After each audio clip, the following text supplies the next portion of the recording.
শহরের zero point থেকে হারাইল পর্যন্ত জয়পুরহাট বগুড়া আঞ্চলিক মহাসড়কের ২.৫ কিলোমিটার ৪ লেন সড়কের নির্মাণ কাজ শুরু হয় ২০১৮ সালের সেপ্টেম্বরে। ১.৫ বছরের মধ্যে কাজ শেষ হওয়ার কথা থাকলেও জমি অধিগ্রহণ, ভবন ভাঙা, ড্রেনের ৭০ ভাগ কাজ ছাড়া ৫.৫ বছরে সড়কের কাজের দৃশ্যমান কোনো অগ্রগতি নেই। এতে যানজট ভোগান্তির নিত্যদিনের সঙ্গী হয়ে দাঁড়িয়েছে এলাকাবাসীর। প্রায় আগে ১০ থেকে ১৫ মিনিট লাগতো, এখন ১.৫ থেকে ২ ঘন্টা লাগে শুধু যানজটের কারণে। যানজট নিরসন করার মতন আজকে জয়পুরহাটের কোনো প্রশাসন নাই। ৪-৫ বছর থেকে ড্রেনে কাজ করতেছে, একদিন কাজ করে ১৫ দিন বন্ধ।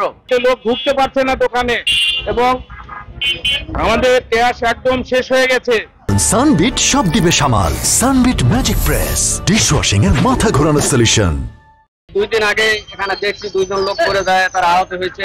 আমাদের এই ফুল লেনটা ৫ বছর থেকে পড়ে আছে, তার মানে বিস্ফোরা হয়ে দাঁড়াইছে। আমাদের ব্যবসা বাণিজ্য সব অচল হয়ে আছে।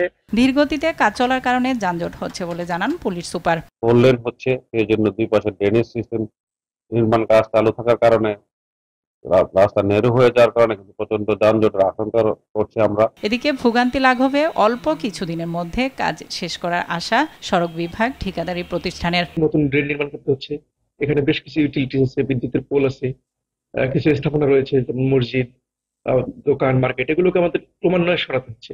আমরা চাইলে যে এটা রাতারাতি করে ফেলতে হবে তা না, এগুলো ওভারকাম করে আমরা যথেষ্ট পরিমাণ আন্তরিকতার সাথে কাজ করছি। স্বপ্নের ৪ লেন সড়কের কাজ শেষ হলে বগুড়া সহ আশপাশের জেলার সঙ্গে জয়পুরহাটের যোগাযোগ আরও সহজ হবে। নাদিরা সুলতানা, RTV।